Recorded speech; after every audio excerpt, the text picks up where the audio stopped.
Assalamu alaikum students, welcome to Empower Academy and you are watching easy tutorial. Bismillahirrahmanirrahim. Assalamu alaikum बच्चों.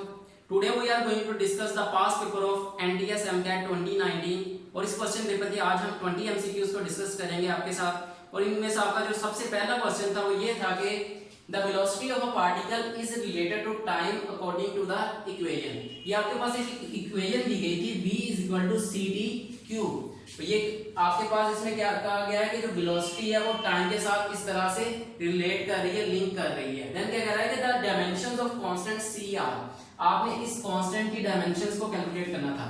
जब हम dimensional analysis का topic पढ़ रहे थे वहां पे मैंने आपको बताया था कि जो डायमेंशनल एनालिसिस है ये आपको कांस्टेंट की वैल्यू के बारे में इंफॉर्मेशन नहीं देता, लेकिन जो कांस्टेंट्स के यूनिट्स होते हैं उसके बारे में आपको कंप्लीट इंफॉर्मेशन देता है। जिस तरह से आपने एक एग्जांपल भी सॉल्व की थी जिसमें आपने ईटा की कांस्टेंट्स को फाइंड किया था। ये सेम उसी तरह का आपके पास एक क्वेश्चन आया। यहाँ पे आपने क्या करना है, यहाँ पे सी के आपने डायमेंशंस को कैलकुलेट करके बताना है। यहाँ पे हमारे पास जो इक्वेशन है वो है v is equal to C T cube. अब हमें पता है यहाँ से अगर हम c की वैल्यू कैलकुलेट करना चाहते हैं तो जो c है वो इक्वल आ जाएगा v ओवर t क्यूब। ठीक है, अब जो वेलोसिटी है इसकी जो डायमेंशन होती है वो है l t माइनस 1 और टाइम की डायमेंशन होती है t और ये क्यूब है तो t क्यूब हो जाएगा। ठीक है, यहाँ से आपके पास इन दोनों क्वांटिटीज की आपने फिजिकल क्वांटिटीज की डायमेंशंस लिखी। अगर आप ओवरऑल इनको इकट्ठा कर लेंगे तो वो बन जाएगी l t minus 4 which is option C. ठीक है, तो ऑप्शन सी आपका करेक्ट ऑप्शन होगा। ठीक है, देन क्वेश्चन नंबर 2 था कि a car of mass 1200 kg, आपको एक कार बताई गई है जिसका मास कितना है 1200 किलोग्राम। ठीक है, मास आपको गिवन है m is equal to 1200 kg। Then क्या कह रहा है, इनिशियली एट रेस्ट vi आपको गिवन है, vi है आपके पास 0 has been accelerated to the speed of 8 metre per second. 8 metre per second है तो इसका मतलब ये आपके पास फाइनल वेलोसिटी होगी उसकी। vf आपको दिया गया है 8 मीटर पर सेकंड। ठीक है, देन कह रहा है कि average acceleration of car is, आप इसका एवरेज एक्सेलरेशन फाइंड करना है एंड देन फोर्स इज, आपने फोर्स और इसका एवरेज एक्सेलरेशन फाइंड करना है। और यहाँ पे हमारे पास जो एक और क्वांटिटी गिवन है इन 16 मीटर, आपको डिस्टेंस भी बता रहा है s is equal to 16 metre है। ठीक है, अभी देखिए हमारे पास vi 0 है, vf हमारे पास 8 मीटर पर सेकंड है, s हमारे पास 16 मीटर है, मास भी हमें गिवन है, हमने एक्सेलरेशन और फोर्स फाइंड करनी है। ठीक है, हमें पता है कि equation third equation of motion 2as equal है vf square minus vi square. ठीक है, 2 आपके पास कांस्टेंट है, a आपने कैलकुलेट करना है, s आपको गिवन है 16 मीटर तो ये आपके पास 32 हो जाएगा। ठीक है, vf का स्क्वायर आप लेंगे तो आपके पास vf 8 तो ये आपके पास 64 होगा, vi 0 है तो ये 0, आप a की वैल्यू यहाँ से अगर कैलकुलेट करना चाहेंगे तो ये हो जाएगा 64 divided by 32 which is 2 metre per second square. ठीक है, तो इसका मतलब आपके पास एक्सेलरेशन कितना आ गया 2 मीटर पर सेकंड स्क्वायर। ठीक है, अब आपने क्या कैलकुलेट करनी है फोर्स। फोर्स हमें पता है इक्वल होती है F is equal to ma के, m है आपके पास 1200, a आपके पास है 2 तो ये बन जाएगा 2400 न्यूटन। ठीक है, then which is option D. ठीक है, इस एमसीक्यू में एक और ट्रिक भी ये थी कि अगर फर्ज करें आप 1.5 एक्सेलरेशन कंसीडर करते हैं ना तो 1.5 को जब आप 1200 से मल्टीप्लाई करेंगे, 1200 जो आपको मास गिवन है तो वो 1500 के इक्वल नहीं आता। ठीक है, तो इसका मतलब ये ऑप्शन भी गलत था। 2.5 को भी जब आप 1200 से मल्टीप्लाई करेंगे, जब आप फोर्स कैलकुलेट करेंगे तो वो भी 2400 के इक्वल नहीं आता, तो ये ऑप्शन भी गलत था, ये ऑप्शन भी गलत था, ये ऑप्शन भी गलत था। सी की अगर बात करें 3.5 को अगर आप 1200 से मल्टीप्लाई करें तो वो भी 35 नहीं आता, तो इसका मतलब ये ऑप्शन तीनों ही गलत है। आप इस तरह से क्रॉस चेक भी कर सकते हैं अपने क्वेश्चंस को। ठीक है, अभी हम देख लेते हैं क्वेश्चन नंबर 3। अच्छा, क्वेश्चन नंबर 3 में आपसे वो कह रहा है कि in SI system of units the fundamental units of length mass and time are. Simple सा क्वेश्चन है, आपने जस्ट एसआई सिस्टम में इनके फंडामेंटल यूनिट्स बताने हैं। लेंथ का जो यूनिट है आपको पता है मीटर होता है, मास का यूनिट आपके पास किलोग्राम है, टाइम का यूनिट सेकंड है। तो आपने बस इनमें से करेक्ट ऑप्शन देखना है कौन सा है। तो मीटर किलोग्राम और किलो सेकंड तो हो नहीं सकता, किलोमीटर किलोग्राम भी नहीं है, किलोमीटर नहीं है, जस्ट मीटर है, सेंटीमीटर भी नहीं हो सकता। इसका मतलब आपका जो करेक्ट ऑप्शन है वो बन जाएगा Charlie which is metre kilogram and second. Question number 4 में आपसे वो कह रहा है कि द स्केलर और डॉट प्रोडक्ट ऑफ वेक्टर्स, ये आपके पास दो वेक्टर्स दिए गए हैं। पहला वेक्टर है आपके पास 3i - 2j + 4k और जो दूसरा वेक्टर है वो है आपके पास 2i + 2j - 3k और इनका आपने स्केलर या डॉट प्रोडक्ट फाइंड करना है। स्केलर या डॉट प्रोडक्ट फाइंड करते हुए आपको पता है कि जस्ट आपने क्या करना है कि i कंपोनेंट को i कंपोनेंट के साथ, j कंपोनेंट को j कंपोनेंट के साथ मल्टीप्लाई करें और k कंपोनेंट को k कंपोनेंट के साथ मल्टीप्लाई करें और वहां से आपके पास जो मैग्नीट्यूड आए उनको सिंपली आपने ऐड कर लेना है। ठीक है, तो इसका मतलब हमने यहाँ पे इनकी मैग्नीट्यूड अगर फाइंड करनी, प्रोडक्ट फाइंड करनी है तो यहाँ पे हमारे पास आएगा 3 को 2 से मल्टीप्लाई करेंगे, 3 × 2 और ऐड कर देंगे -2 × 2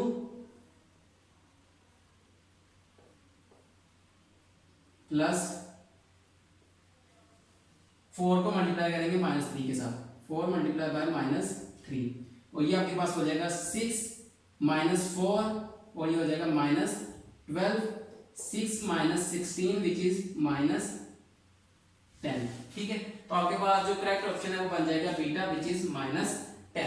अब क्वेश्चन नंबर 5 में आपसे कह रहा था प्रोडक्ट द वेक्टर प्रोडक्ट, मतलब कि आपने यहाँ पे क्रॉस प्रोडक्ट के बारे में क्वेश्चन को सॉल्व करना है। कह रहा है कि of two vectors a and b, अगर आपके पास दो वेक्टर्स दिए गए हो a और b, ठीक है, और उनकी आपने क्या फाइंड करनी है, क्रॉस प्रोडक्ट। ये फर्ज कर लीजिए आपके पास वेक्टर a है और ये आपके पास वेक्टर b है। ठीक है, इनकी आपने क्या फाइंड करनी है, cross product. a cross b या b क्रॉस a, ये आपको नहीं कहा गया, जस्ट आपने क्या करना है, इनकी वेक्टर प्रोडक्ट बतानी है इस dash vectors a and b।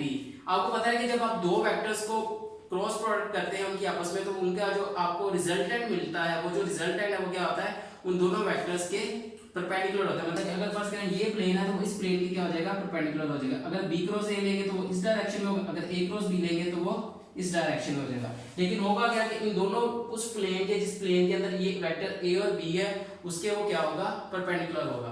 तो यहाँ पे आपका जो करेक्ट ऑप्शन है वो बन जाएगा option C, perpendicular to the plane containing vectors a and b। ठीक है, तो आपका करेक्ट ऑप्शन है Charlie, perpendicular to plane containing a and b। ठीक है, अभी हम देख लेते हैं अपने नेक्स्ट क्वेश्चंस को।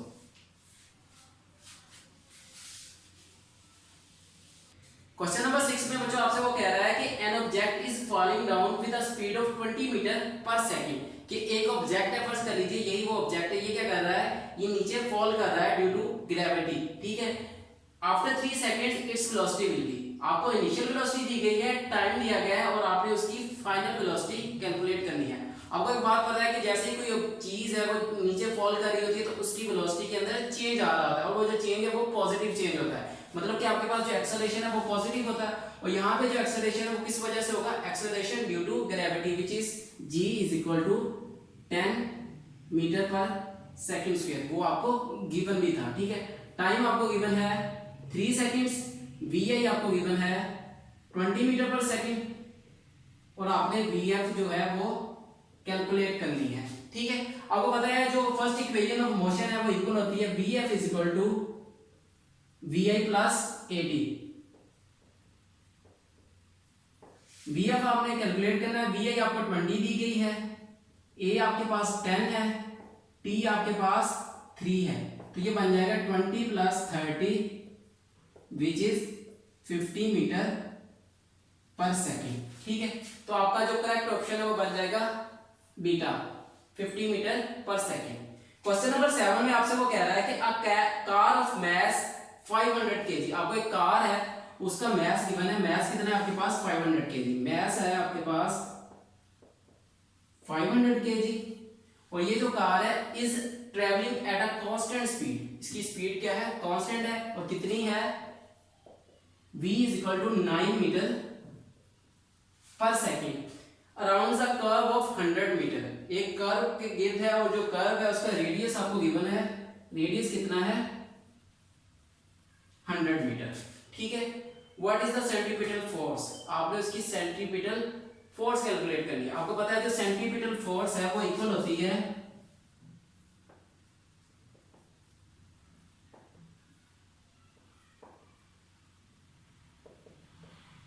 mv² / r। ठीक है, मैस भी आपको गिवन है, वेलोसिटी भी गिवन है और आर भी गिवन है। यहाँ पे आप मैस पुट करेंगे 500 आ जाएगा, वेलोसिटी 9 है, 9 का स्क्वायर लेंगे तो 81 डिवाइडेड बाय 100, ये है 2 जीरो से कट जाएंगे, 81 का आप 5 से मल्टीप्लाई करेंगे तो आपके पास आंसर आ जाएगा 405। ठीक है, न्यूटन 4 से तो यूनिट क्या बन जाएगा न्यूटन, तो आपके पास करेक्ट ऑप्शन हो जाएगा चार्ली विच इज 405 न्यूटन। अभी हम देख लेते हैं अपने नेक्स्ट क्वेश्चन को।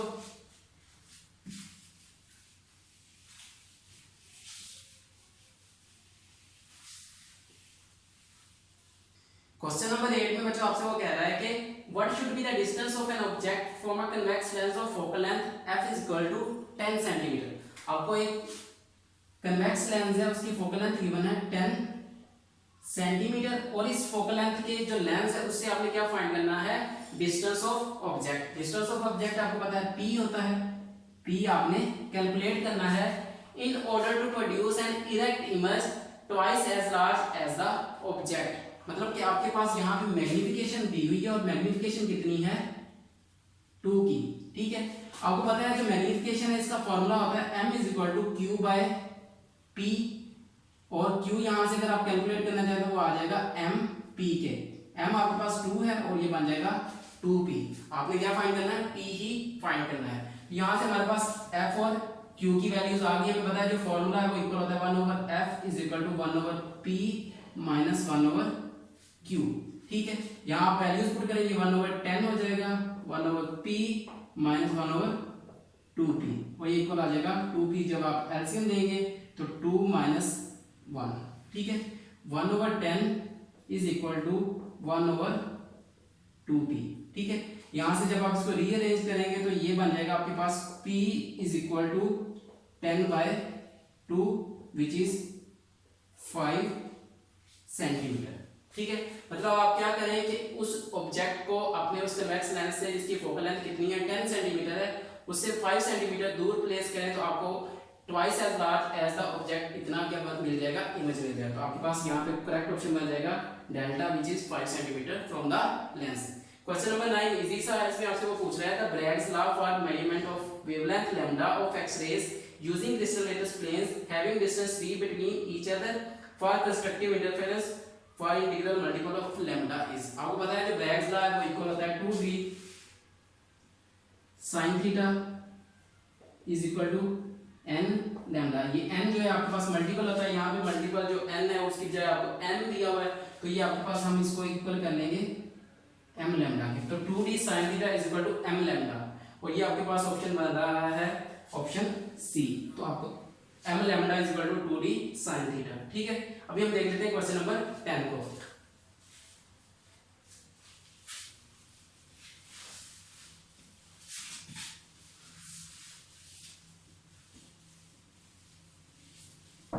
क्वेश्चन नंबर 10 में बच्चों आपसे वो कह रहा है कि a battery of 12 volt is connected to 3 resistors of 4 ohm 5 ohm and 3 ohm joined together in parallel. और ये जो तीन के तीन रेजिस्टर्स हैं किस तरह कनेक्टेड हैं पैरेलल में। मतलब फर्स्ट कर लीजिए ये आपके पास अगर एक बैटरी है कितनी है 12 वोल्ट्स की है, और ये आपके पास एक रेजिस्टर कनेक्टेड है, दूसरा ये रेजिस्टर कनेक्टेड है और तीसरा ये रेजिस्टर कनेक्टेड है। क्योंकि हमें पता है ये तीनों के तीनों रेजिस्टर्स क्या हैं पैरेलल कॉम्बिनेशन में आपस में कनेक्टेड है। अगर ये रेजिस्टर कितना है 4 ओम का है, ये 5 ओम हो जाएगा और ये 3 ओम हो जाएगा। ठीक है, the current through the 3 ohm resistor is, आपको पता है जो एम्पियर्स ओम्स लॉ है V is equal to IR होता है। यहां से अगर आप I की वैल्यू कैलकुलेट करना चाहे तो वो हो जाएगी V बाय R। ठीक है, ये तो हमें I का एक फॉर्मूला मिल गया, लेकिन यहाँ पे देखिए हमारे पास हमने रेजिस्टेंस पता है 3 ओम है, लेकिन वोल्टेज कितना लेना है।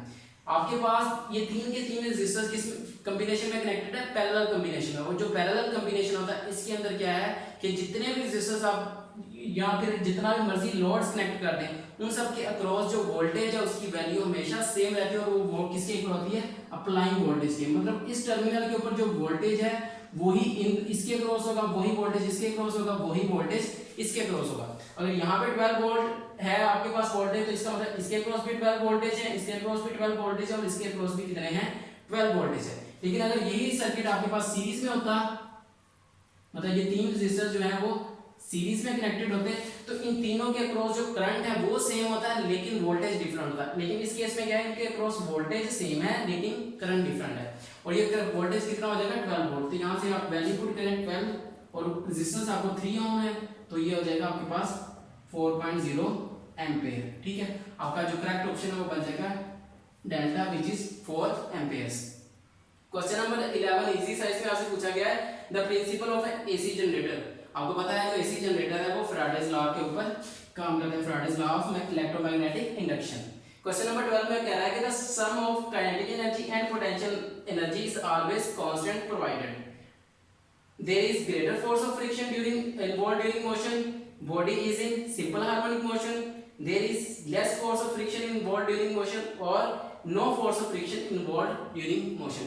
आपने एक फैक्टर पढ़ा था जब आप पोटेंशियल एनर्जी की काइनेटिक एनर्जी में या फिर इंटरकन्वर्जन पढ़ रहे थे, ठीक है, तो उसमें आपने एक फैक्टर पढ़ा था FH, और ये आपने पढ़ा था कि ये ऐसा फैक्टर है जो कि क्या हो रहा है, आपको वर्क डन करना पड़ता है किसके अक्रॉस, फोर्स ऑफ फ्रिक्शन के अक्रॉस। ठीक है, अगर ये फोर्स ऑफ फ्रिक्शन क्या हो जाए, जीरो हो जाए, तो इसका मतलब हमें फोर्स ऑफ फ्रिक्शन के अक्रॉस वर्क करना नहीं पड़ेगा, और जो आपके पास एनर्जी का लॉस है वो भी नहीं होगा। तो इसका मतलब जो काइनेटिक एनर्जी है और जो आपके पास पोटेंशियल एनर्जी है उनका जो सम है वो हमेशा क्या रहेगा, कांस्टेंट रहेगा। तो इसका मतलब अगर हम क्या करते हैं, no force of friction involve during motion करें, तो हमारे पास जो सम ऑफ काइनेटिक एनर्जी और पोटेंशियल एनर्जी क्या हो जाएगा, इज ऑलवेज कांस्टेंट। तो आपके पास इसका जो करेक्ट ऑप्शन है वो बन जाएगा D, no force of friction involve during motion. ठीक है, अभी हम देख लेते हैं अपना नेक्स्ट क्वेश्चन।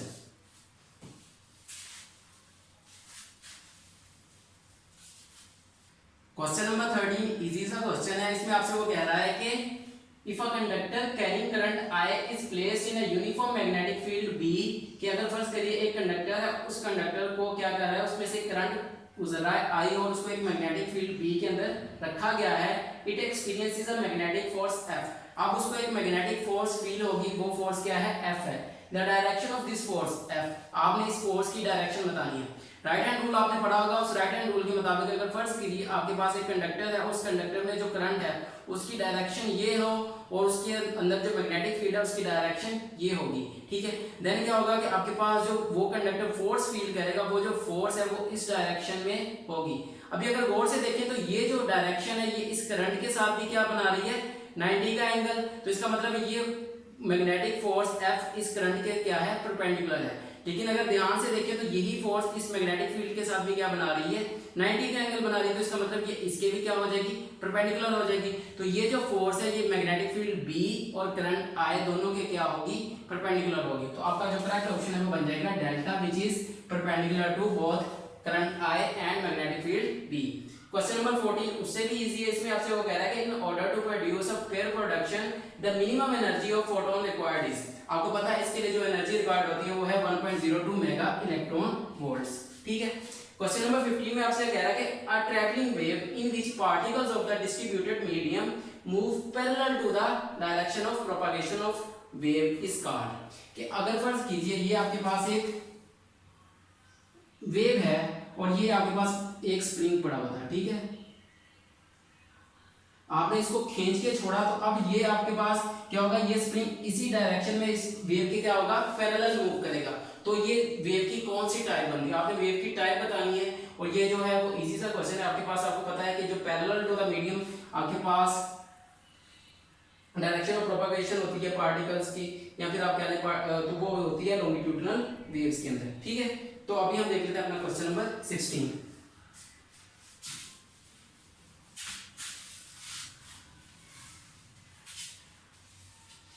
क्वेश्चन नंबर 16 में बच्चों आपसे वो कह रहा है कि 3 times decrease in the distance between the plates of a parallel plate capacitor will। आपको एक अगर पैरेलल प्लेट कैपेसिटर दिया जाए और उनके बीच में जो डिस्टेंस है d, आप उसको डिक्रीज कर दें, मतलब d/3 कर दें, तो उस कैपेसिटर की जो कैपेसिटेंस है उसके ऊपर क्या इफेक्ट होगा। आपको पता है जो पैरेलल प्लेट कैपेसिटर है उसकी जो कैपेसिटेंस अगर वैक्यूम की बात की जाए तो वो इक्वल होती है A epsilon not over d, और अगर मीडियम की बात कर ली जाए वो इक्वल होती है A epsilon not epsilon r over d। अब इस d को आपने क्या करना है, 3 टाइम्स डिक्रीज करना है। तो यहाँ से जब आप d/3 करेंगे और यहाँ पे भी d/3 करेंगे तो ये दोनों केसेस में क्या होगी, 3 टाइम्स इंक्रीज हो जाएगी, क्योंकि ये 3 जब ऊपर जाके मल्टीप्लाई होगा तो ये हो जाएगा 3cm। ठीक है, और यहाँ पे क्या हो जाएगा 3c, मतलब कि 3 टाइम्स क्या हो जाएगा इसके अंदर इंक्रीज आ जाएगा, इंक्रीज द कैपेसिटेंस 3 टाइम्स। तो आपका करेक्ट ऑप्शन बन जाएगा चार्जिंग। क्वेश्चन नंबर 17 में आपसे वो कह रहा है कि इफ यू 23592 डिकेज, स्पेलिंग गलत हो गई सॉरी बच्चों, decays by emitting 2 alpha 1 beta and 2 gamma rays, the new daughter element y is. आपको पता है जो अल्फा पार्टिकल्स है वो हीलियम के इक्वल होते हैं, तो हीलियम है 4 2, आपने क्या करना है 2 हीलियम निकाला है तो ये हो जाएगा आपके पास 8 2, ठीक है। देन आपके पास क्या कह रहा है कि 1 बीटा पार्टिकल, आपको पता है जो बीटा है वो इक्वल होता है 0 -1, 1 बीटा तो इसी के इक्वल आ जाएगा, और गामा के ऊपर ना तो कोई चार्ज होता है ना ही उसका कोई मैस होता है, ठीक है। तो आपने क्या करना है, ये आपके पास हो जाएगा 8 और ये 2 2 + 4 होना था, 4 - 1 हो जाएगा 3, मतलब कि 8 उसके मैस में फर्क पड़ेगा और 3 उसका क्या पड़ जाएगा चार्ज में फर्क पड़ेगा। तो इसमें से आप क्या कहाँ गया इसका, हाँ 235 में से क्या कर माइनस करें 8 तो आपके पास आ जाएगा 2 2 7, और 92 में से आप 3 माइनस करें तो आ जाएगा 89, तो आपके पास 2 2 7 89, ये आपका करेक्ट ऑप्शन बन जाएगा बीटा। क्वेश्चन नंबर 18 में आपसे कह रहा है कि इन अ स्टेप अप ट्रांसफार्मर, कि एक स्टेप अप ट्रांसफार्मर में क्या होता है, ठीक है। आपने ये कुछ चीजें लिखी है, इसे बताना है। अभी देखिए जो स्टेप अप ट्रांसफार्मर है उसके अंदर क्या होता है कि आपके पास नंबर ऑफ टर्न्स जो सेकेंडरी है वो ज्यादा होती है as compare to number of turns in primary, मतलब कि ns जो है वो ग्रेटर होता है np से, और दूसरी एक और चीज हमें पता है जो vs है वो भी ग्रेटर होगा vp से, मतलब जो सेकेंडरी साइड पे वोल्टेज है वो भी ज्यादा होगा प्राइमरी साइड के वोल्टेज से। लेकिन अगर आप वोल्टेज को इंक्रीज कर रहे हैं तो उसी के रिस्पेक्टिवली जो आपका जो करंट है वो क्या हो जाता है डिक्रीज हो जाता है, मतलब कि आपके पास जो is है वो लेस देन हो जाता है ip से। वैसे भी हमें पता है जो रिलेशन है वो इक्वल होता है vs over vp is equal to ip over is, ठीक है। मतलब कि आपके पास जो स्टेप अप ट्रांसफार्मर है, स्टेप अप ट्रांसफार्मर के केस में क्या होगा कि जो vs है वो ग्रेटर देन होगा vp के, और जो is है वो लेस देन होगा ip के। तो आप इनमें से देख लीजिए करेक्ट ऑप्शन कौन सा बन रहा है, तो ये आपके पास बनेगा delta option vs greater than vp while is less than ip। अभी हम देख लेते हैं क्वेश्चन नंबर 19 को।